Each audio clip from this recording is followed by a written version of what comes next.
Hello दोस्तों, कैसे हैं आप लोग। तो सफलता एक्सप्रेस के इस धुआंधार एपिसोड में आपका स्वागत है। और हम लोग देख रहे थे बीएनएसएस, भारतीय नागरिक सुरक्षा संहिता, और इसमें हम लोग सेक्शन 14 तक देख चुके थे और आज देखेंगे 15 से। तो इससे पहले हम लोग कौन कौन सेक्शन देख चुके हैं उसके बारे में थोड़ा सा देख लेते हैं। चैप्टर 2 हम लोग चैप्टर 1 और चैप्टर 2 देख चुके थे, ठीक है। तो हम लोग चैप्टर 2 में क्लासेस ऑफ क्रिमिनल कोड देख चुके हैं। क्लासेस ऑफ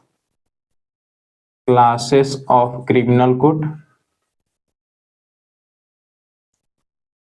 और 7 में मतलब सेक्शन 6 में क्या है, क्लासेस ऑफ क्रिमिनल कोड। 7 में है टेरिटोरियल डिवीजन देखे थे हम लोग, ठीक। सेक्शन 8 में क्या देखे थे, कोर्ट ऑफ सेशन, ठीक। उसके बाद से हम लोग देखे थे एक्सिक्यूटिव मजिस्ट्रेट, मतलब कोर्ट ऑफ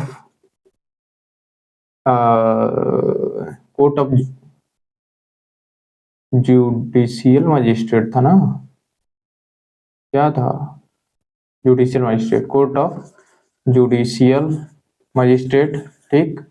उसके बाद से 10 नंबर में था जुडिशियल मजिस्ट्रेट। उसके बाद 10 में क्या था, अरे यार हम सेक्शन भूल गए, ठीक है। 10 में था चीफ, ठीक, सीजेएम था, CJM chief judicial magistrate and additional chief judicial magistrate, ठीक। 11 में सेक्शन 11 में था स्पेशल जुडिशियल मजिस्ट्रेट, ठीक है, एसजेएम स्पेशल जुडिशियल मजिस्ट्रेट, ठीक।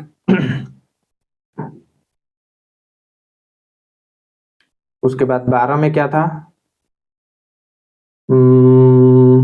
एक्सिक्यूटिव मजिस्ट्रेट था क्या, एक्सिक्यूटिव मजिस्ट्रेट। और 13 में था स्पेशल एक्सिक्यूटिव मजिस्ट्रेट, ठीक। सबऑर्डिनेशन नहीं है क्या, इसमें घबरा रहे हैं क्या हम, ठीक तो है। लोकल जुरिडिक्शन है, सबऑर्डिनेशन है, ठीक है। तो इसमें लोकल जुरिस्डिक्शन, सबऑर्डिनेशन, ठीक। उसके बाद से 14 में आ जाएगा एक्सिक्यूटिव मजिस्ट्रेट, 15 में आ जाएगा स्पेशल एक्सिक्यूटिव मजिस्ट्रेट, ठीक है, स्पेशल एक्सिक्यूटिव मजिस्ट्रेट, ठीक है। तो यहीं से हम लोग को देखना है। बताइए, इतना आसान सेक्शन भूल जा रहे हैं, कल ही बताए हैं। तो देखिए 6 नंबर सेक्शन 6 में हम लोग देखे थे क्लासेस ऑफ क्रिमिनल कोड, ठीक है, क्लासेस ऑफ क्रिमिनल कोड देखे थे। उसके बाद से सेक्शन 7 में टेरिटोरियल डिवीजन देखे थे, ठीक है। और 8 में कोर्ट ऑफ सेशन देखे थे, 9 में जुडिशियल मजिस्ट्रेट देखे थे, कोर्ट ऑफ जुडिशियल मजिस्ट्रेट। 10 में चीफ जुडिशियल मजिस्ट्रेट और एडिशनल चीफ जुडिशियल मजिस्ट्रेट 10 में देखे थे। और 11 में देखे थे स्पेशल जुडिशियल मजिस्ट्रेट। और 12 में देखे थे local jurisdiction of judicial magistrate, ठीक। 12 में देखे थे सबऑर्डिनेशन ऑफ जुडिशियल मजिस्ट्रेट, ठीक। उसके बाद से 14 में देखे सबऑर्डिनेशन ऑफ एडिशनल था, क्या था, सबऑर्डिनेशन ऑफ जुडिशियल मजिस्ट्रेट, सही तो है, सबऑर्डिनेशन ऑफ जुडिशियल मजिस्ट्रेट, ठीक। उसके बाद से एक्सिक्यूटिव मजिस्ट्रेट था 14 में, और 15 में है स्पेशल एक्सिक्यूटिव मजिस्ट्रेट, ठीक है। तो 14 में एक्सिक्यूटिव मजिस्ट्रेट, 15 में स्पेशल एक्सिक्यूटिव मजिस्ट्रेट, ठीक है। 16 में आ जाएगा local jurisdiction of executive magistrate, 17 में आ जाएगा सबऑर्डिनेशन ऑफ एक्सिक्यूटिव मजिस्ट्रेट। ध्यान से सुनिए, देखिए जो इसमें क्रम चल रहा है ना, वही क्रम एक्सिक्यूटिव मजिस्ट्रेट में भी चलेगा। जैसे मान लीजिए पहले क्लासेस ऑफ क्रिमिनल कोर्ट के बाद से टेरिटोरियल डिवीजन के बाद से कोर्ट ऑफ सेशन आ रहा है, उसके बाद से court of judicial magistrate, chief judicial magistrate, उसके बाद से स्पेशल जुडिशियल मजिस्ट्रेट। तो इसमें तो चीफ तो होता नहीं है, स्पेशल एक्सिक्यूटिव मजिस्ट्रेट हो जाता है, ठीक है। तो देखिए, तो क्या होगा, देखिए स्पेशल जुडिशियल मजिस्ट्रेट, फिर से local jurisdiction of judicial magistrate, फिर से सबऑर्डिनेशन ऑफ जुडिशियल मजिस्ट्रेट, उसके बाद से आ जाता है एक्सिक्यूटिव मजिस्ट्रेट। तो एक्सिक्यूटिव मजिस्ट्रेट के बाद से स्पेशल एक्सिक्यूटिव मजिस्ट्रेट, जैसे इसमें सीजीएम के बाद से स्पेशल जेएम आता है, स्पेशल जुडिशियल मजिस्ट्रेट, उसके बाद से लोकल जुरिडिक्शन आता है। तो उसी प्रकार इसमें 16 में आ जाएगा लोकल जुरिडिक्शन। देखिए जिस 12 में इसमें स्पेशल जुडिशियल मजिस्ट्रेट के बाद से लोकल जुरिडिक्शन आता है, तो इसमें भी स्पेशल एक्सिक्यूटिव मजिस्ट्रेट के बाद से local jurisdiction of executive magistrate, और उसके बाद से क्या आ जाएगा सबऑर्डिनेशन, तो इसमें लिखेंगे सबऑर्डिनेशन ऑफ एक्सिक्यूटिव मजिस्ट्रेट, ठीक है, ये आएगा, ठीक है। तो यानी कि ये हो जाएगा 16 में, ये हो जाएगा 17 में, ठीक है। तो देखिए 16 में क्या है local jurisdiction of executive magistrate, 17 में है सबऑर्डिनेशन ऑफ एक्सिक्यूटिव मजिस्ट्रेट, ठीक है। उसके बाद से 18 में आ जाएगा पीपी और 19 में आ जाएगा एपीपी, ठीक है, मतलब एडिशनल पब्लिक प्रोसिक्यूटर, ठीक है। तो चलिए ये तो जान चुके हैं criminal classes of criminal court में क्रिमिनल कोर्ट कौन कौन होता है, बताए थे ना। Besides high court and other courts which are made by this law, मतलब BNSS, मतलब beside high court and other courts जो इस एक्ट द्वारा बना मतलब हाँ इस एक्ट के अंदर बनाया गया हो, ठीक है। उसके अलावा कौन कौन क्रिमिनल कोर्ट होता है, court of session, judicial magistrate first class, judicial magistrate second class और एक्सिक्यूटिव मजिस्ट्रेट, ठीक है। तो ये है देखिए court of session, judicial magistrate first class, judicial magistrate second class और एक्सिक्यूटिव मजिस्ट्रेट, ठीक है। चार, किसके अलावा हाई कोर्ट और इस एक्ट के माध्यम से अगर किसी को क्रिमिनल कोर्ट बनाया गया है तो उसको छोड़ के, यानी कि टोटल 6 क्रिमिनल कोर्ट होते हैं, ठीक है। और ट्रायल कोर्ट कौन कौन है, तो ये पूरा 6 मतलब 6 को नहीं 5, इसमें 5 ट्रायल कोर्ट है, ठीक है। मतलब किसको छोड़ के, executive magistrate court of trial नहीं है, मतलब वो ट्रायल कर सकता है क्या, एक्सिक्यूटिव मजिस्ट्रेट डीएम ट्रायल कर सकता है, एसडीएम ट्रायल कर सकता है नहीं ना, तो उसको छोड़ के बाकी सब क्या है ट्रायल कोर्ट है। तो हम लोग देख चुके थे, ठीक है। तो चलिए अब हम लोग देखते हैं क्या स्पेशल एक्सिक्यूटिव मजिस्ट्रेट। तो जाहिर सी बात है कि डीएम एसडीएम जो होता है ना, उसी को स्पेशल एक्सिक्यूटिव मजिस्ट्रेट अपॉइंट किया जा सकता है। तो कौन अपॉइंट करेगा, तो जाहिर सी बात है स्टेट गवर्नमेंट अपॉइंट करेगी। जैसे कोई भी डीएम है या एसडीएम है उसको स्पेशल एक्सिक्यूटिव मजिस्ट्रेट अपॉइंट किया जा सकता है, और पुलिस को भी स्पेशल एक्सिक्यूटिव मजिस्ट्रेट अपॉइंट किया जा सकता है, but not below the rank of SP, superintendent of police. एक बार देख लेते हैं कि मेरा बेयर एक्ट क्या कहता है, मेरा नहीं हम सभी का बेयर एक्ट क्या कहता है, उसको देख लेते हैं। क्या हम लोग देख रहे हैं 15 स्पेशल एक्सिक्यूटिव मजिस्ट्रेट, ठीक है। तो चलिए पढ़ लेते हैं special. The state government may appoint for the term as it may fit think fit executive magistrate और पुलिस ऑफिसर। देखिए किसी भी एक्सिक्यूटिव मजिस्ट्रेट को और किसी भी पुलिस ऑफिसर को, लेकिन वो पुलिस ऑफिसर क्या होना चाहिए, not below the rank of superintendent of police और इक्विवेलेंट, ठीक है ना, एसपी रैंक से नीचे नहीं होना चाहिए। तो किसी भी एक्सिक्यूटिव मजिस्ट्रेट को या पुलिस ऑफिसर को जो एसपी हो या एसपी से ऊपर हो, to be known as a special executive magistrate for the particular area और for the performance of the particular function and confer on the special executive magistrate such of the power as are conferable under the संहिता और executive magistrate as it may deem fit, ठीक है। तो कौन appoint करेगा, state government. किसको, किसी भी executive magistrate या सुपरिटेंडेंट ऑफ पुलिस से ऊपर वाले रैंक को, मतलब सुपरिटेंडेंट को या सुपरिटेंडेंट ऑफ पुलिस के ऊपर वाले रैंक को, किसी को भी special executive magistrate state government appoint कर सकती है, बस यही है, ठीक है। तो यहाँ पे क्या हो जाएगा, स्पेशल एक्सिक्यूटिव मजिस्ट्रेट कौन करेगा, तो स्टेट गवर्नमेंट। इसको मिटा देना, अब तो इसका कोई काम नहीं, ठीक है। तो इसको हम क्या कर देते हैं, मिटा देते हैं और एक एक करके देख लेते हैं, ठीक है। चलिए तो स्टेट गवर्नमेंट क्या करेगी, अपॉइंट करेगी किसको, तो किसी भी एक्सिक्यूटिव मजिस्ट्रेट या एसपी या एसपी या एसपी के ऊपर किसी को भी, एक्सिक्यूटिव मजिस्ट्रेट या सुपरिटेंडेंट ऑफ पुलिस के ऊपर वाले किसी भी रैंक को या सुपरिटेंडेंट ऑफ पुलिस को भी वो अपॉइंट कर सकती है।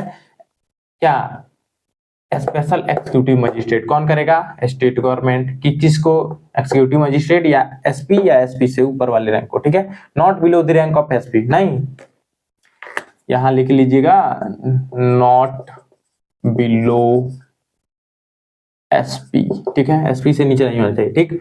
Local jurisdiction of executive magistrate तो कौन डिसाइड करेगा, तो स्टेट गवर्नमेंट के अंदर जो डीएम होगा, डीएम डिसाइड करेगा, DM decides local jurisdiction of executive magistrate. ठीक है, तो चलिए पढ़ लेते हैं। Local jurisdiction of executive magistrate subject to the control of state government district magistrate में, ठीक है ना, subject to the control of state government, ठीक है ना, स्टेट गवर्नमेंट के अंदर रहते हुए district magistrate may from time to time defines the local jurisdiction of area with in the executive magistrate may exercise all or any of the powers with in with which they may be invested under this Sanhita. ठीक है, except as otherwise provided by this jurisdiction power of every, ठीक है, throughout the district भी extend किया जा सकता है। तो कौन डिसाइड करेगा? DM decides. ठीक है, अब सबऑर्डिनेशन क्या होगा? तो सब पता है कि डीएम होगा, उसके बाद से एसडीएम होगा, ठीक है, तो यही होगा, और उसके बाद एक्जीक्यूटिव मजिस्ट्रेट होगा। तो सबऑर्डिनेशन देखिए, all executive magistrate shall be subordinate to the DM. ठीक है, all executive magistrates subordinate to DM and every executive magistrate other than sub divisional magistrate को छोड़कर, ठीक है, यानी कि सबऑर्डिनेशन में डीएम एंड एसडीएम ये दोनों सेम रैंक के होंगे। इसके अंडर में क्या आ जाएगा?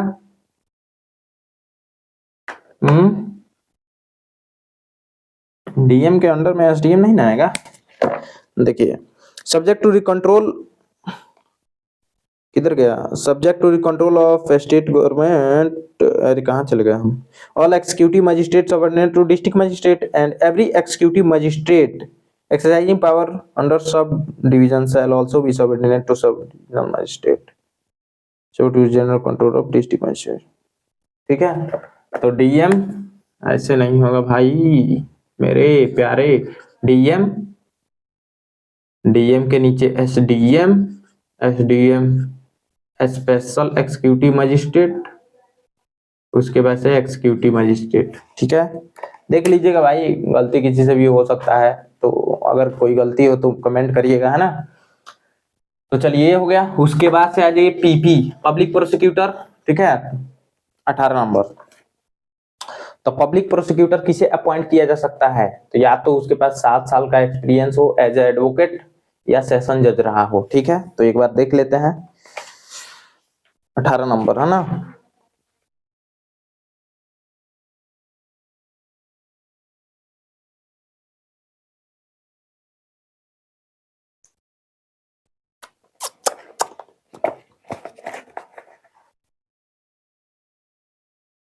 ठीक है, सेशन जज का तो इसमें नहीं दिया होना चाहिए। Public prosecutor for every high court or central government of the state government shall after consultation every high court central government every high court central government state government shall after consulting high court appoint the public prosecutor and may appoint a more additional public prosecutor per consultation। ठीक, provided that national capital बदला ही central government में। ठीक, the central government may appoint one or more public prosecutor for the purpose of conducting any in the district, or central government may for every district, central government may appoint one or more public prosecutor per district। for every district state government shall appoint public prosecutor and may appoint one or more additional public। ठीक है, provided, ठीक, कहाँ गया भैया? चलिए एक एक करके देख लेते हैं इसको। ठीक है, इसमें दिया है एक्सप्लेनेशन में शायद है। चलिए तो देख लेते हैं। फॉर एवरी हाई कोर्ट, कहाँ गया? पीपी के लिए देखिए, अब इसको तो मिटा देना सबऑर्डिनेशन वाला, इसमें तो कोई दिक्कत नहीं है। तो देखिए पीपी के लिए बता रहे हैं, पीपी के लिए है ना। तो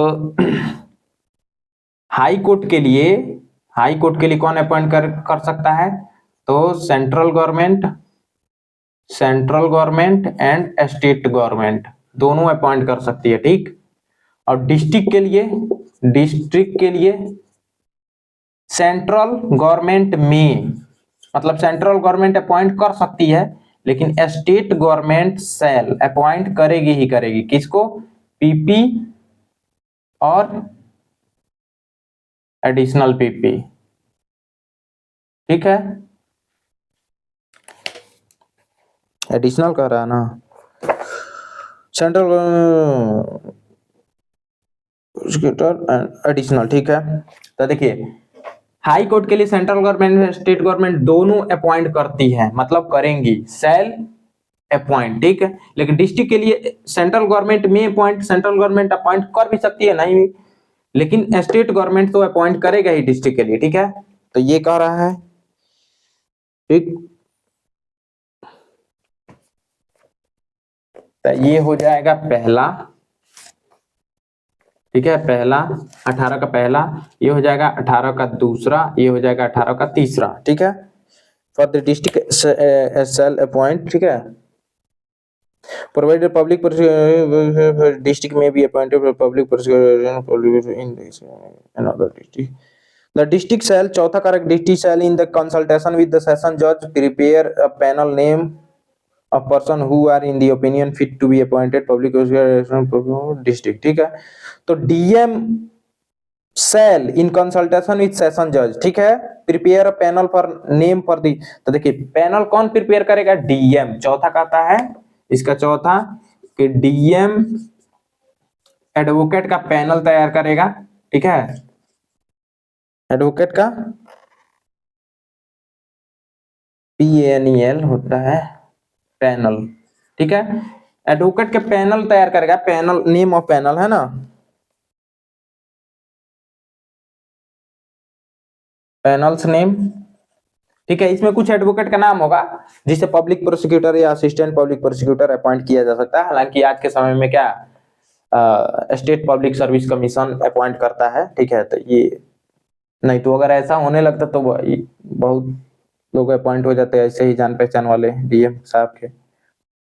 ठीक, पांचवा कारक, no person shall be appointed by the state government as public prosecutor as or additional public prosecutor per district unless his name appears in the panel of names appears by district under the। ठीक है, तो कह रहा है कि इस panel में जिसका नाम नहीं है, तो पांचवा कह रहा है कि कोई भी पब्लिक प्रोसिक्यूटर या assistant additional public prosecutor appoint नहीं किया जा सकता है। अगर ये नाम इसमें नहीं है तो अपॉइंट नहीं किया जा सकता है, पांचवा कहता है। छठवां, not with as any in subject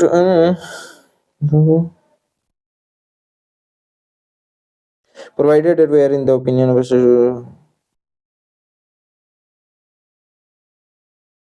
ठीक है,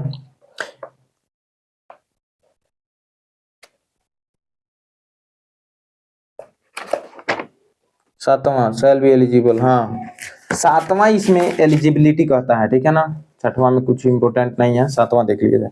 A person shall be eligible to appoint as a public prosecutor or additional public prosecutor under subsection 1 or subsection 2 or subsection 3 or subsection 6 only if he has been in practice as an advocate for the not less than 7 years। ठीक है, तो public prosecutor और additional public prosecutor appoint होने के लिए कितना साल? 7 years चाहिए। ठीक है, the central government or the state government appoint for the purpose of classes not less than 10 years।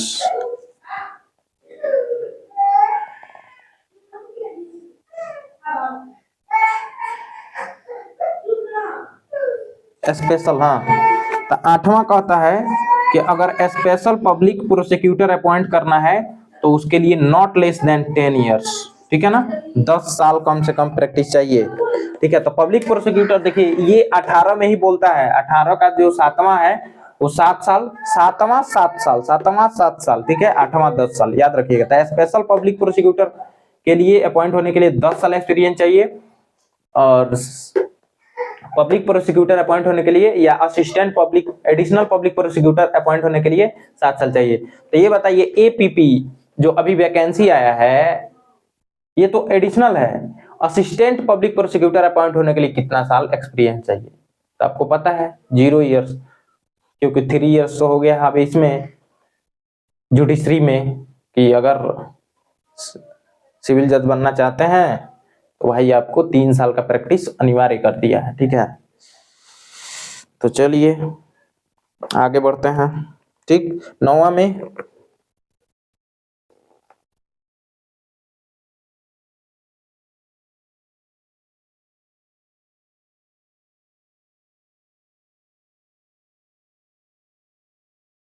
उतना स्पेशल नहीं है। 20 में आ जाइए, असिस्टेंट 19 कहता है assistant public prosecutor the government shall appoint in every district और 1 or more assistant public prosecutor for conducting purpose in the court of magistrate. ठीक है ना, तो डिस्ट्रिक्ट के लिए कौन अपॉइंट करेगा? State government.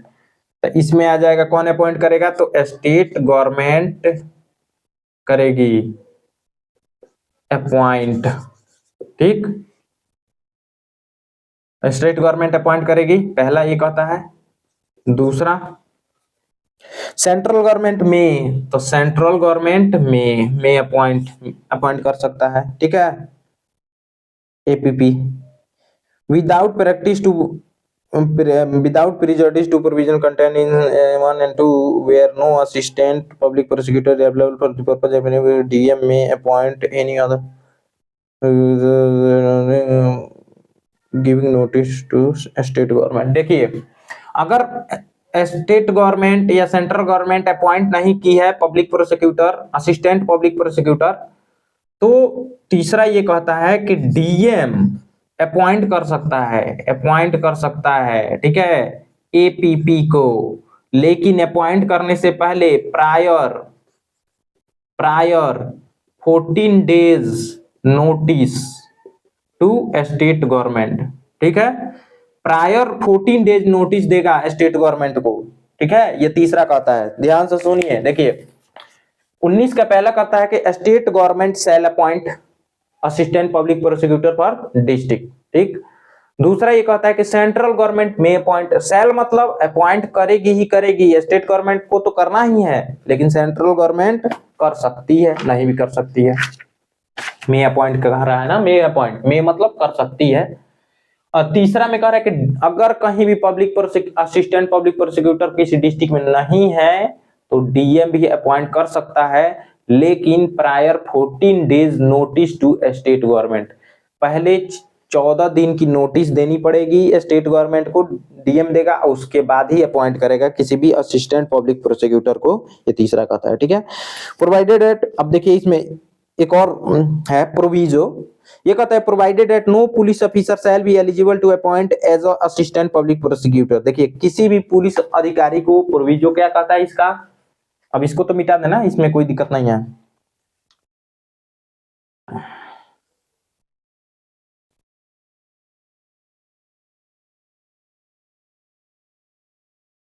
तो देखिए इसका 19 का एक प्रोविजो बोलता है कि पुलिस ऑफिसर अपॉइंट नहीं होगा असिस्टेंट पब्लिक प्रोसिक्यूटर, लेकिन अपॉइंट भी हो सकता है if he has taken any part in the investigation into offense with respect to which the accused is being prosecuted। देखिए अपॉइंट किया जा सकता है, लेकिन कब नहीं, जनरली तो अपॉइंट नहीं होगा, लेकिन अगर अपॉइंट करना भी है तो किसको छोड़ के अपॉइंट किया जा सकता है? तो कह रहा है कि असिस्टेंट पब्लिक प्रोसिक्यूटर उसी को अपॉइंट किया जा सकता है, उस पुलिस ऑफिसर को जो उस केस का इन्वेस्टिगेशन नहीं किया हो। पहला ये देखिए, समझिए, जनरली तो किसी भी पुलिस ऑफिसर को अपॉइंट नहीं किया जा सकता है। ठीक, अगर मान लीजिए कि सिचुएशन ऐसा है कि कोई ऐसा व्यक्ति है ही नहीं, पुलिस ऑफिसर को अपॉइंट करना है, तो वैसे पुलिस ऑफिसर को अपॉइंट करेंगे जो उस केस में इन्वेस्टिगेशन नहीं किया हो। दूसरा कह रहा कि is below the rank of inspector, और इंस्पेक्टर से, देखिए पहला तो वो इन्वेस्टिगेशन ऑफिसर नहीं होना चाहिए, इन्वेस्टिगेशन पुलिस ऑफिसर नहीं होना चाहिए, और दूसरा कह रहा है कि not below the rank of SI, sub inspector से नीचे का रैंक का नहीं होना चाहिए। देखिए not is below the rank of inspector, ठीक है, इंस्पेक्टर नहीं होना चाहिए। ठीक है, सब इंस्पेक्टर, ठीक है ना, रैंक, और सॉरी इंस्पेक्टर के रैंक से नीचे नहीं होना चाहिए, ठीक है, not below the rank of inspector. हम तो सब इंस्पेक्टर गड़बड़ा गए, है ना, देखे नहीं ध्यान से। तो इतना समझ में आया ना। एक बार और समझिए क्या बोल रहा है 19 नंबर। देखिए वीडियो चल रहा है कि ना जी? चल रहा है, बहुत बढ़िया बहुत बढ़िया। तो देखिए क्या कर रहा है कि 19 का सबसेक्शन 1 कहता है कि state government shall appoint the assistant public prosecutor for the district, ठीक, मतलब स्टेट गवर्नमेंट तो अपॉइंट करेगी ही करेगी, शैल अपॉइंट किया है। फिर दूसरा ये कह रहा है 19 का 2 कि central government may appoint the public prosecutor assistant public prosecutor for the district. May appoint मतलब में कर सकती है, उसका मर्जी भाई, नहीं भी करेगी, लेकिन स्टेट गवर्नमेंट तो करेगी ही करेगी। इन केस अगर दोनों में से कोई अपॉइंट नहीं किया है, या मान लीजिए कि सीट वैकेंसी खाली है, या मान लीजिए कि जरूरत है, कोई है ही नहीं public prosecutor assistant public prosecutor किसी डिस्ट्रिक्ट में, तो वहां का DM prior 14 days notice to state government appoint कर सकता है असिस्टेंट पब्लिक प्रोसिक्यूटर को, ठीक है। ये तीसरा बोलता है, ठीक है ना, तीसरा।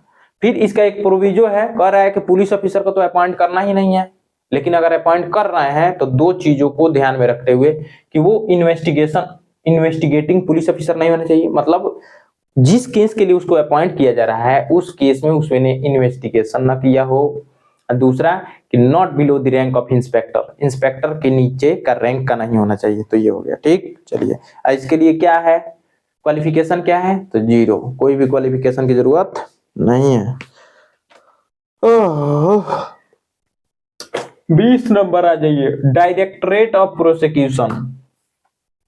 तो सुनिएगा, द स्टेट गवर्नमेंट में, ठीक है, may establish a directorate of prosecution in the state consisting of a director of prosecution and many deputy directors of prosecution as it thinks fit, ठीक है। देखिए state government directorate of prosecution in state, ठीक, consisting of director prosecution, ठीक है। देखिए directorate एक बनाएगी state government, ठीक है, जिसका हेड होगा डायरेक्टर और उसमें बहुत सारे डेप्टी डायरेक्टर भी होंगे, ठीक है, स्टेट गवर्नमेंट को जितना अच्छा लगे, ठीक, it thinks fit. B number का है district directorate of prosecution in every district consisting of many deputy directors, ठीक है। देखिए दूसरा बी नंबर का होता है 20 का कि डिस्ट्रिक्ट डायरेक्टरेट भी बनाया जाएगा, डिस्ट्रिक्ट डायरेक्टर ऑफ प्रोसिक्यूशन बनाया जाएगा, ठीक है, जिसमें बहुत सारे डेप्टी डायरेक्टर होंगे और असिस्टेंट डायरेक्टर ऑफ प्रोसिक्यूशन होंगे, ठीक है। A person shall be eligible to be appointed. अब देखिए कौन कौन एलिजिबल होगा, तो ध्यान से देखिए। अब इसको मिटा देना, कोई दिक्कत तो नहीं है 19 में। देखिए भैया नहीं समझ में आए तो पूछ लीजिएगा ना, इसको मिटा दे रहा है यहाँ से। नहीं समझ में आए तो बेहिचक, है ना, पूछ लीजिएगा, फिर दोबारा बता देंगे यार, क्या दिक्कत है। तो देखिए कौन कौन अपॉइंट किया जा सकता है, डायरेक्टर ऑफ प्रोसिक्यूशन और deputy director of prosecution if he has been in practice as an advocate for not less than 15 years or is or has been session जज, ठीक है। तो डायरेक्टर ऑफ प्रोसिक्यूशन, देखिए डायरेक्टर ऑफ प्रोसिक्यूशन या deputy director of prosecution, अगर इसको appoint करना है तो 15 years और सेशन जज रहा हो, ठीक।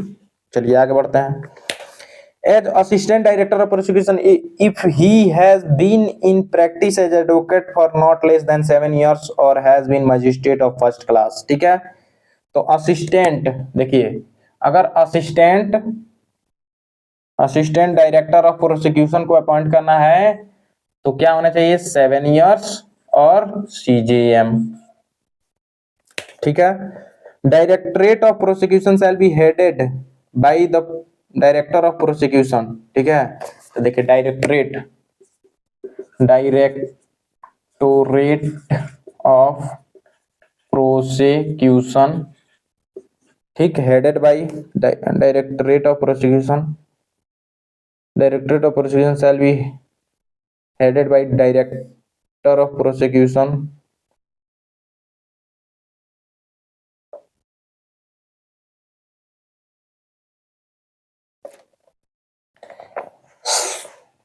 एक मिनट, क्या है, किधर है, कौन नंबर, 20 नंबर।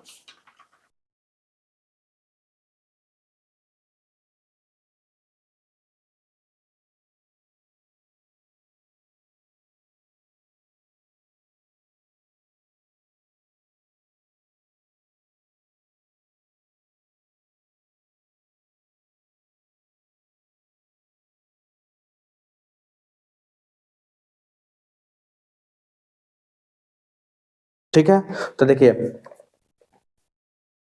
डायरेक्टरेट होगा, किधर गया, directorate of prosecution, headed by director of prosecution. ठीक है, तो डायरेक्टरेट का हेड कौन होगा, इसका हेड कौन होगा, डायरेक्टर, डायरेक्टर ऑफ प्रोसिक्यूशन। ठीक,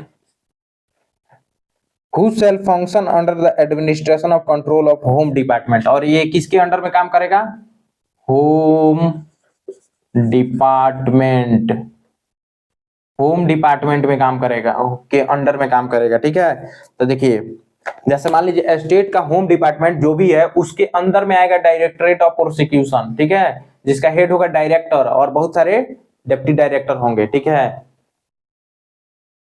तो और इसके अंदर आएगा क्या, डायरेक्टरेट ऑफ डिस्ट्रिक्ट वाला। ठीक है, डिस्ट्रिक्ट वाला आएगा। ठीक है, अब सुनिए, every deputy director of prosecution और assistant director of prosecution shall be subordinate to director of prosecution. ठीक है, तो इसके अंडर में आ जाएंगे क्या, डेपुटी, डेपुटी है ना, every deputy director, deputy director है ना, डेप्टी डायरेक्टर ऑफ प्रोसिक्यूशन। ठीक, डेप्टी डायरेक्टर ऑफ प्रोसिक्यूशन और असिस्टेंट डायरेक्टर ऑफ प्रोसिक्यूशन, और असिस्टेंट भी लिख लीजिएगा, असिस्टेंट डायरेक्टर ऑफ प्रोसिक्यूशन। ठीक, ये इसके सबऑर्डिनेशन में होंगे।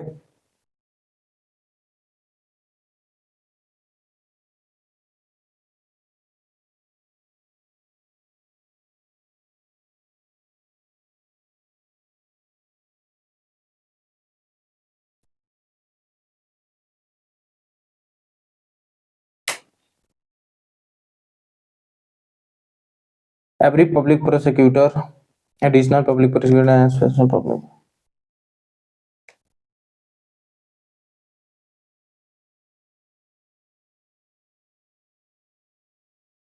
ठीक है, अब देखिए, और इसके अंडर में आ जाएंगे क्या, डिस्ट्रिक्ट, डिस्ट्रिक्ट वाले डायरेक्टर ऑफ प्रोसिक्यूशन, और उसके डिस्ट्रिक्ट में सब आ जाएंगे क्या, पब्लिक प्रोसिक्यूटर और असिस्टेंट पब्लिक प्रोसिक्यूटर। ठीक है, तो देख लीजिए, पब्लिक प्रोसिक्यूटर और एडिशनल पब्लिक प्रोसिक्यूटर दोनों सेम रैंक के होते हैं, है ना, तो देख लीजिएगा,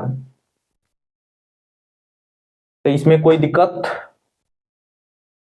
यहां तक। तो अब थोड़ा सा समझ लीजिए, देख लीजिए, डायरेक्टरेट ऑफ प्रोसिक्यूशन या डेप्टी डायरेक्टरेट ऑफ प्रोसिक्यूशन का क्वालिफिकेशन होना चाहिए 15 साल, या तो सेशन जज होना चाहिए। एडिशनल डायरेक्टरेट ऑफ प्रोसिक्यूशन का क्या होना चाहिए, 7 साल या सीजीएम होना चाहिए। ठीक, और उसके बाद से पब्लिक एक आता है स्पेशल पब्लिक प्रोसिक्यूटर, तो इसका क्या होना चाहिए, 10 years, 10 years as an advocate, और पब्लिक प्रोसिक्यूटर का क्या होना चाहिए, 7 ईयर्स। ठीक है, देख लीजिए, समझ लीजिए, देखिए स्पेशल पब्लिक प्रोसिक्यूटर के लिए क्या चाहिए, 7 ईयर्स, और पब्लिक प्रोसिक्यूटर के लिए क्या चाहिए, 7 साल। ठीक, डायरेक्टरेट ऑफ प्रोसिक्यूशन या डिप्टी डायरेक्टरेट ऑफ प्रोसिक्यूशन के लिए 15 साल या सेशन जज होना चाहिए। एडिशनल डायरेक्टरेट ऑफ प्रोसिक्यूशन के लिए क्या होना चाहिए, 7 साल या सीजीएम होना चाहिए। तो ये याद रखिएगा, काफी इंपोर्टेंट है। ठीक है, देख लीजिए, पब्लिक प्रोसिक्यूटर के लिए 7 साल है, स्पेशल पब्लिक प्रोसिक्यूशन प्रोसिक्यूटर के लिए 10 साल। ठीक है, तो याद रखिएगा, यहाँ पे खत्म होता है चैप्टर 2। ठीक है, तो हम लोग क्या क्या पढ़ लिए, एक बार और थोड़ा रिकॉल कर लेते हैं। तो चलिए, सेक्शन 6 पढ़े, क्लासेस ऑफ क्रिमिनल कोड, 6 पढ़े, क्लासेस ऑफ क्रिमिनल कोड, 7 पढ़े क्या, जुरिडिक्शन, जुरिडिक्शन था ना। अरे यार इसमें हम भूल जा रहे हैं इतना जाना। अरे क्षेत्र जो क्या बोलते हैं, टेरिटोरियल डिवीजन, ठीक है। तो 6 में क्या था, सेक्शन 6 में क्लासेस ऑफ क्रिमिनल कोर्ट, 7 में क्या था, टेरिटोरियल डिवीजन, 8 में क्या था, कोर्ट ऑफ सेशन, 9 में क्या था, कोर्ट ऑफ जुडिशियल मजिस्ट्रेट, 9 में कोर्ट ऑफ जुडिशियल मजिस्ट्रेट, 10 में क्या था, सीजेएम और स्पेशल एडिशनल, ठीक है ना, सीजेएम मतलब चीफ जुडिशियल मजिस्ट्रेट और एडिशनल जुडिशियल मजिस्ट्रेट, ठीक है। तो देख लीजिए 6 में क्या था, क्लासेस ऑफ क्रिमिनल कोर्ट, 7 में क्या था, टेरिटोरियल डिवीजन, 8 में कोर्ट ऑफ सेशन, 9 में स्पेशल, बोलो भाई, 9 में स्पेशल स्पेशल जुडिशियल मजिस्ट्रेट, ठीक। 10 में क्या था, घबरा रहे हैं हम ही क्या, हम ही घबरा रहे हैं क्या, कहने गया हो, चलो देख के बता दे रहे हैं, ठीक तो बोल रहे हैं, कोर्ट ऑफ जुडिशियल मजिस्ट्रेट, ठीक तो बोल रहे हैं, देखो कोर्ट ऑफ जुडिशियल मजिस्ट्रेट, ठीक। तो जुडिशियल मजिस्ट्रेट इसमें special judicial CJM chief judicial magistrate 11 में है, स्पेशल जुडिशियल मजिस्ट्रेट 12 में क्या है, territorial division of judicial magistrate, और 12 में टेरिटोरियल डिवीजन, 13 में क्या है, सबऑर्डिनेशन, 14 में क्या है, एक्सिक्यूटिव मजिस्ट्रेट, 15 में है स्पेशल एक्सिक्यूटिव मजिस्ट्रेट, है क्या है 15 में, अभी तो बताएं स्पेशल एक्सिक्यूटिव मजिस्ट्रेट, 16 में क्या होगा, local jurisdiction of executive magistrate, देखिए यहाँ पे, 17 में क्या हो जाएगा, सबऑर्डिनेशन ऑफ एक्सिक्यूटिव मजिस्ट्रेट है। फिर पब्लिक प्रोसिक्यूटर 18 में, 19 में है एडिशनल पब्लिक मतलब क्या असिस्टेंट पब्लिक प्रोसिक्यूटर, 20 में है डायरेक्टरेट ऑफ प्रोसिक्यूशन, ठीक है, ये स्टेट लेवल पर होता है, ठीक है। और इसका हेड, इसके ऊपर ये किसके अंडर में काम करता है, होम ऑफ डिपार्टमेंट, ठीक है ना, होम डिपार्टमेंट के अंडर काम करता है, ठीक है। इसके अंदर में आ जाएगा स्टेट क्या बोलते हैं, डिस्ट्रिक्ट प्रोसिक्यूशन, डिस्ट्रिक्ट प्रोसिक्यूशन के अंडर में आ जाएगा public special public prosecutor, prosecutor assistant public prosecutor, ये सब आ जाएगा, ठीक है ना। अब आ जाइए चैप्टर 3 में, ज्यादा टाइम हो गया क्या, चैप्टर 3 पढ़ा पाएंगे कि नहीं, पढ़ाना तो पड़ेगा ही, 37 मिनट अभी हुआ, अरे बहुत टाइम। तो देखिए, तो अब इसमें पावर ऑफ कोर्ट पढ़ना है चैप्टर 3 में, ठीक है। तो चैप्टर 3 आ जाइए, ऊपर वाला मिटा दें, चलिए chapter 3, court by which offences are triable, ठीक। तो आ जाइए चैप्टर 3, पावर ऑफ कोर्ट, यही ना है, ओ भैया भैया power of courts, good Mukesh भाई।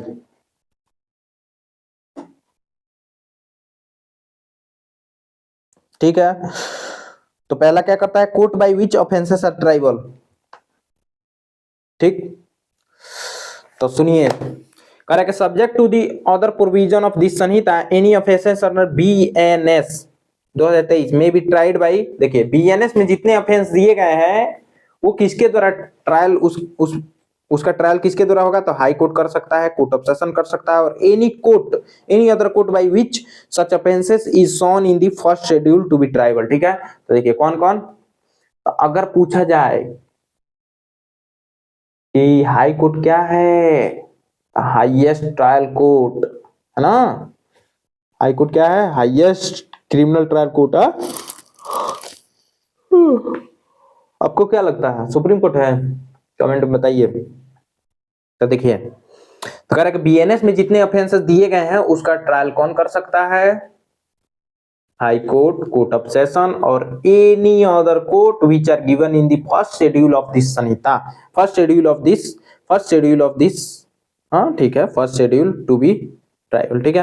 Provided that any offence under section 64, 65, 66, 67, 68, 69, 70, 71 of the BNS shall be tried for the tried as far as practicable by a court presided over women, क्योंकि ये women से रिलेटेड है, ठीक है ना। मान लीजिए कि 64 जो रेप से रिलेटेड है, तो 64 से लेकर 71 तक का जो भी ट्रायल किया जाएगा तो उस कोर्ट का मतलब प्रिसाइडेड ऑफिसर क्या होना चाहिए, मतलब जज कौन होनी चाहिए, वुमेन होनी चाहिए। Any offences under any other law shall when any court is mentioned in this behalf in such law be tried by such court, and when no court is so mentioned may be tried by high court any other court by which such offense is shown in the first schedule। ठीक है ना।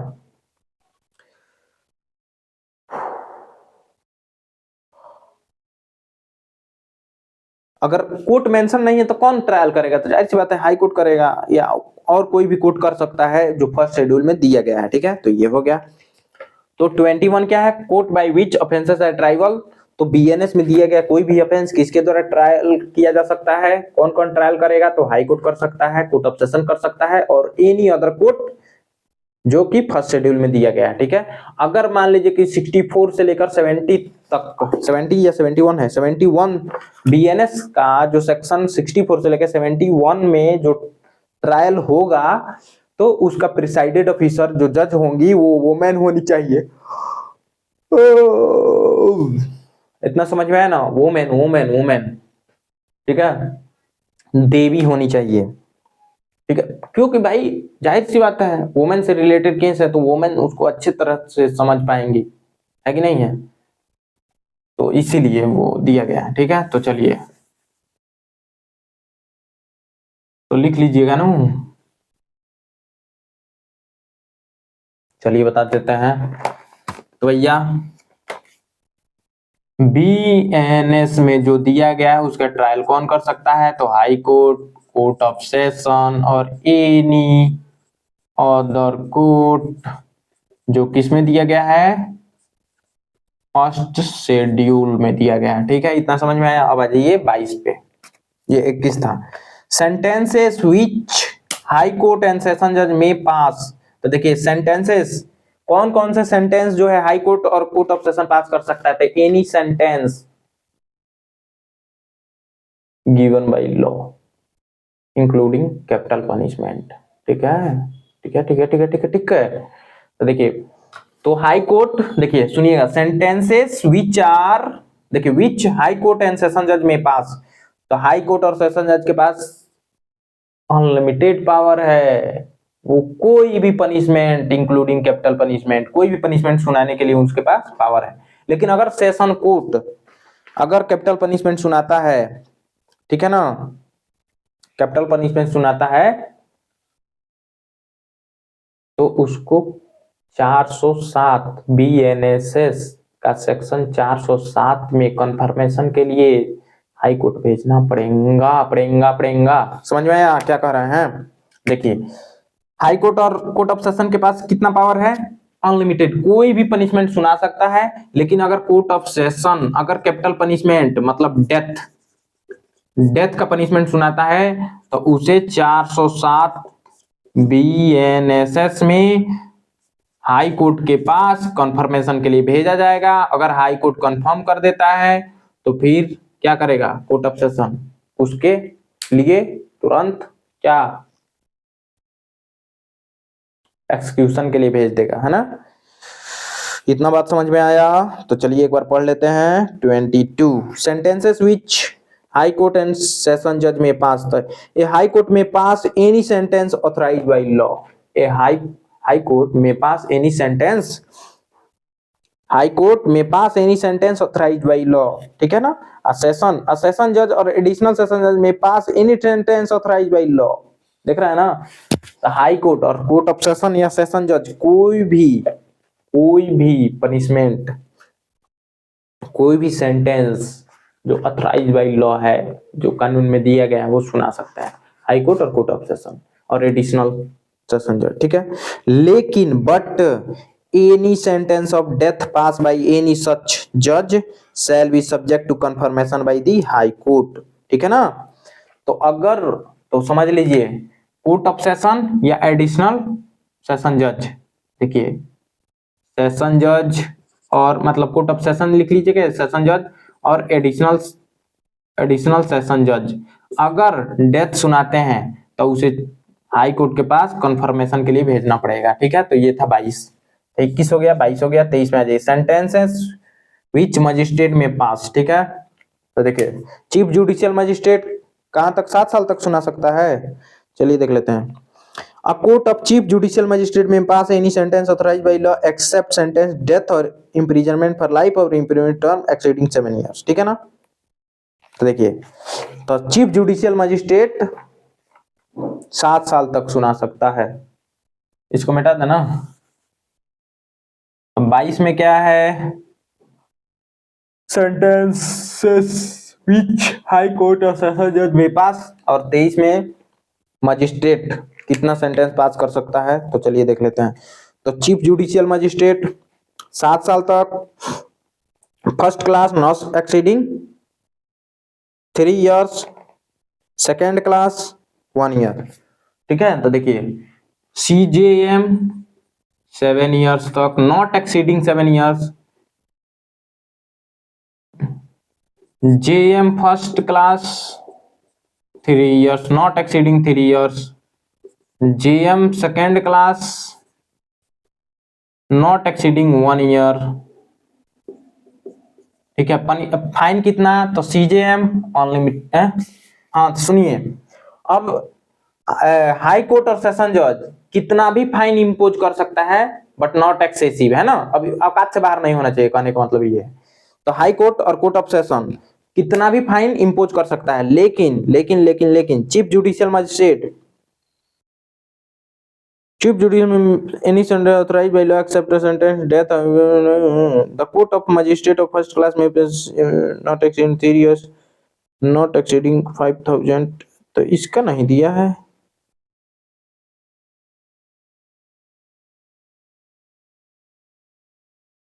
Chief Judicial Magistrate may pass any sentence authorized by law except a sentence or death or imprisonment for life or term not exceeding.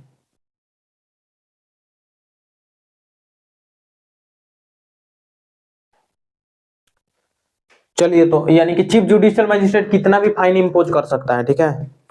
लेकिन chief judicial, देखिए court of chief judicial magistrate may pass any sentence authorised by law except a sentence death or imprisonment for life or term exceeding 7 years, ठीक है। The court of magistrate of first class may pass sentence of imprisonment term not exceeding 3 years or fine not exceeding 5,000 rupees or both or community service, ठीक है। तो ये community service भी दे सकता है, community service सबके पास है, ठीक है। तो ये कितना फाइन में कितना, नॉट एक्सीडिंग 5,000, ठीक है।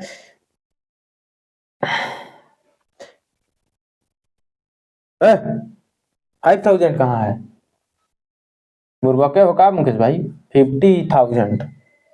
The court of magistrate of second class may pass sentence imprisonment not exceeding 1 year or fine not exceeding 10,000, और ये 10,000 इम्पोज कर सकता है, नहीं 10,000 से ज्यादा नहीं। लेकिन जेएम फर्स्ट क्लास कितना भी। कम्युनिटी सर्विस सेल भी, अब देखिए याद रखिएगा 23 के 1 में, 23 के 2 में और 3 में कम्युनिटी सर्विस का जिक्र किया गया है, ठीक है ना। तो याद रखिएगा 23 के 2 में और 3 में कम्युनिटी सर्विस है, 2 में कम्युनिटी सर्विस नया है, नया जोड़ा गया है, ठीक है। और इसी में याद रखिएगा 23 के एक्सप्लेनेशन, 23 का एक्सप्लेनेशन कम्युनिटी सर्विस का बात करता है। Community service shall mean the work which the court may order a convict to perform as a form of punishment that benefits the community for which he shall not be entitled to any remuneration, ठीक है। जैसे मान लीजिए कि हम teacher हैं और हमने कोई छोटा मोटा अपराध कर दिया या हो गया, तो जैसे मान लीजिए कि हम हाई स्पीड में गाड़ी चलाते हुए पकड़े गए, तो अब तो ये तुच्छ मामला, या तो फाइन मार सकता है या कम्युनिटी सर्विस। तो हम कहे कि हुजूर अभी तो पैसा नहीं है, क्योंकि हम तो एक छोटे मोटे यूट्यूबर हैं, पढ़ाते हैं, अभी पैसा वैसा आ नहीं रहा है। तो कहें कोई बात नहीं, आप शिक्षक हैं तो आपको स्लम में जाके 1 महीना फ्री ऑफ कॉस्ट पढ़ाना है भाई, तो पनिशमेंट है कम्युनिटी सर्विस। अब इससे उन लोगों का भला होगा, तो अब हम 30 दिन जाके पढ़ाएंगे भाई, है ना। तो यही है। अब आ जाइए 24 sentence of imprisonment in default of fine, ठीक है। तो अगर मान लीजिए कि हम पे फाइन इम्पोज होता है और हम फाइन नहीं भरते हैं तो उसके लिए हमें इम्प्रिजनमेंट भी हो सकता है, तो वो देख लेते हैं। द कोर्ट ऑफ मजिस्ट्रेट में award such term of imprisonment in default of fine authorized by law is not excess is provided that the term is not in excess of power of magistrate under section 23 shall not where the imprisonment has been awarded a part of this substantive sentence exceed 1/4 of the term of imprisonment, ठीक है। तो इसमें क्या है 1/4 मिल सकता है punishment. जैसे मान लीजिए कि अगर हमने क्या बोलते हैं हाई स्पीड में गाड़ी चलाया और उसमें मैक्सिमम पनिशमेंट 6 मंथ है, ठीक है। अगर मान लीजिए कि 6 मंथ है तो अगर हम फाइन नहीं भरते हैं, उसमें कुछ फाइन हमारे लिए मारा जाता है तो 6 मंथ उसमें पनिशमेंट है, लेकिन हम पे फाइन मारा गया है सिर्फ, या तो मान लीजिए कि पनिशमेंट के साथ फाइन भी। तो अगर हम फाइन नहीं भरते हैं तो इसका 1/4, ठीक है। तो 6 मंथ का 1/4 कर लीजिए, यानी कि 15 दिन। 6 मंथ और सॉरी 6 मंथ मतलब 6 महीने, और 4 से डिवाइड करके देख लीजिएगा कितना दिन होगा, है ना। तो 2 मंथ का हो गया 1.45 दिन। हाँ देख लीजिएगा भाई, कैलकुलेशन थोड़ा गड़बड़ा है मैथ का। तो ये हो गया। The imprisonment awarded under this section may be addition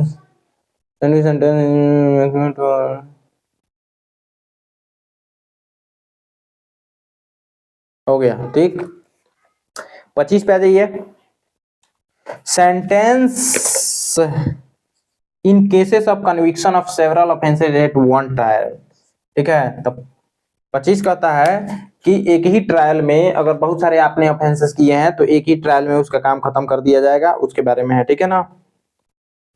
When a person is convicted in one trial of 2 or more offenses, the court may, subject to the provision of section 9 of भारतीय न्याय संहिता, ठीक है ना, 2023, sentence may him such offenses the several punishment prescribed thereof which court is competent in inflicting court shall considering the gravity of offense under the punishment of run concurrently or consequently, ठीक है ना।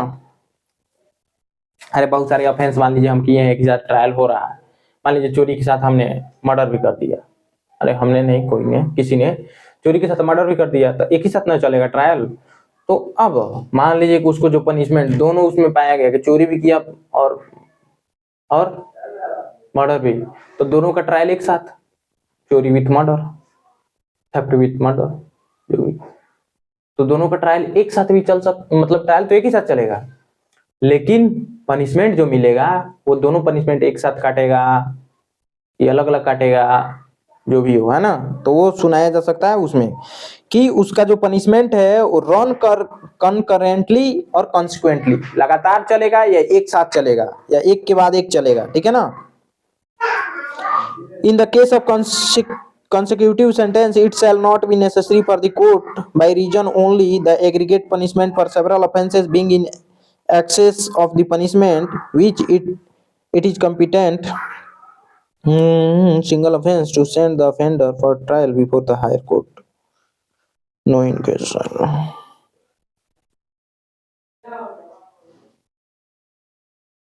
अब देखिए मान लीजिए sentence उसको मिला तो इसका ए नंबर कह रहा है कि उसको ऐसा नहीं पनिशमेंट दे दिया कि वो 20 साल से ज्यादा हो जाए, है ना। तो 20 साल से ज्यादा नहीं होना चाहिए। देखिए कह रहा है कि imprisonment for a longer period than 20 years, no case shall such person be sentence to the, 20 साल से ज्यादा नहीं।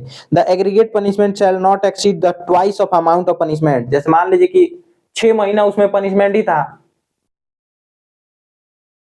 और हमने उसको 12 महीना कर दिया, मान लीजिए कि 13 महीने 14 महीने ज्यादा कर दिया, तो उसके पनिशमेंट से दोगुना नहीं कर सकते हैं, ठीक है। दोगुना तक तो चलेगा, मतलब जो भी पनिशमेंट सुनाएगा, जैसे मान लीजिए कि हमारे पास है 3 साल तक का ही सजा सुनाने का। मान लीजिए कि हम JM second class first class है, जेएम फर्स्ट क्लास है, 3 साल तक हमको सुनाने का एथी है। हम फाइन या कुछ भी ऐसा मान लीजिए कि एक साथ ट्रायल कर रहे हैं तो हम 3 साल से ज्यादा, 3 साल से 6 साल तक का सजा सुना सकते हैं। मतलब 2 ऑफेंस पाया गया तो एक में 3 साल एक में 3 साल, तो 6 साल तक हम सजा सुना सकते हैं। या मान लीजिए फाइन जोड़ के सब फाइन नहीं भर रहा है तो सब मिला के 6 साल तक, नॉट मोर देन ट्वाइस, ये बिग कह रहा है। तीसरा कह रहा purpose of appeal by convicted person, the aggregate of the consecutive sentence passed against him under this section shall be deemed to be a single sentence, ठीक है। और उसका अपील वो करना चाहता है तो ये मान के चला जाएगा कि वो सिंगल सेंटेंस ही है, ये नहीं कि डबल सेंटेंस माना जाएगा, ठीक है। तो ये हो गया मोड ऑफ कन्फरिंग पावर। अब 26 देखते हैं, खत्म हो जाएगा ना जी। हाँ एक और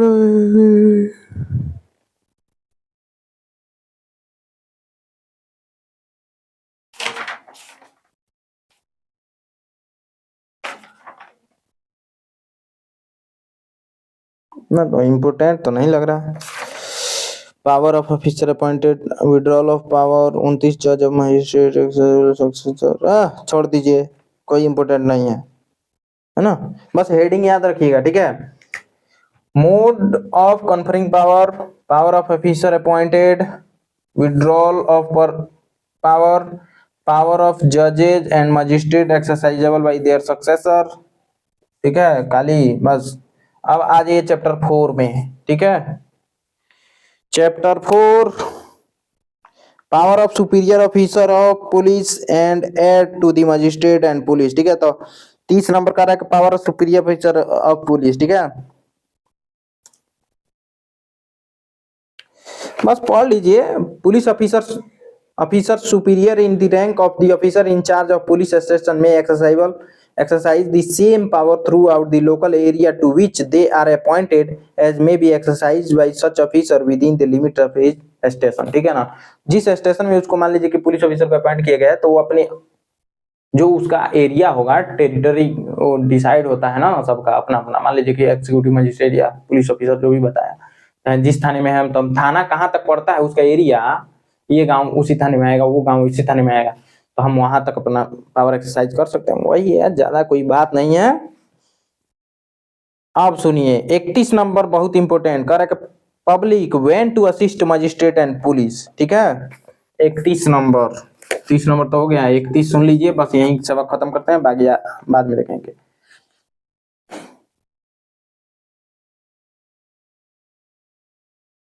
ठीक, 31 नंबर देख लीजिए, public when the assist magistrate and police, तो पब्लिक मजिस्ट्रेट एंड पुलिस को कब असिस्ट करेगा, तो सुनिए जब रिक्वायरमेंट पड़ जाएगी ना मजिस्ट्रेट या पुलिस को किसी व्यक्ति को, तो व्यक्ति बाउंड है हेल्प करने के लिए। अब मान लीजिए पुलिस ऑफिसर किसी को पकड़ने के लिए चुटिया रहा है, वो कह रहा है पकड़ो उसे पकड़ो, आप वहां खड़े हैं देख रहे हैं, आपने नहीं पकड़ा, आपने इस सेक्शन का क्या किया, उल्लंघन किया, और आप पे कार्रवाई चलेगी किस, ठीक है ना। तो सुनिए every person is bound to assist a magistrate और police officer reasonably demanding his aid, ठीक है ना। रीजनेबल तरीके से अगर कोई डिमांड कर रहा है कि तुम मेरा हेल्प कर दो, चलो थोड़ा, आप नहीं जा रहे हैं, हाँ रीजनेबल ग्राउंड नहीं है, मान लो कि मेरा उस दिन पेपर है, कोई एग्जाम है जज का जुडिशरी का, तब वो कह रहा है कि चलो थोड़ा सा, है ना भाई मेरा पेपर है आज, एग्जाम छूट जाएगा, हम रास्ते में हैं, तो हम कैसे हेल्प कर सकते हैं, ठीक है। तो विदाउट रीजनेबल, ठीक है ना। तो सुनिए every person is bound to assist a magistrate और police officer reasonably demanding his aid in taking or preventing the escape of any other person, ठीक है ना। एस्केप, भाग रहा है कोई व्यक्ति, आप उसके आगे खड़े हैं, हम चिल्ला के, हम ऑफिसर हैं बोल रहे हैं पकड़ो पकड़ो, आपने नहीं पकड़ा, तो भाई इसी में नापे जाएंगे। तो in taking and preventing the escape of any other person whom such magistrate और police officer is authorised to arrest, ठीक है, in the prevention or suppression of breach of the peace, ठीक है ना, in the prevention of any injury attempt to be committed to any public property, ठीक है। तो ये ओके, सेवा यहीं तक समाप्त करते हैं। थैंक्स फॉर वाचिंग, मिलते हैं नेक्स्ट वीडियो में। वीडियो कैसा लगा कमेंट में जरूर बताएं।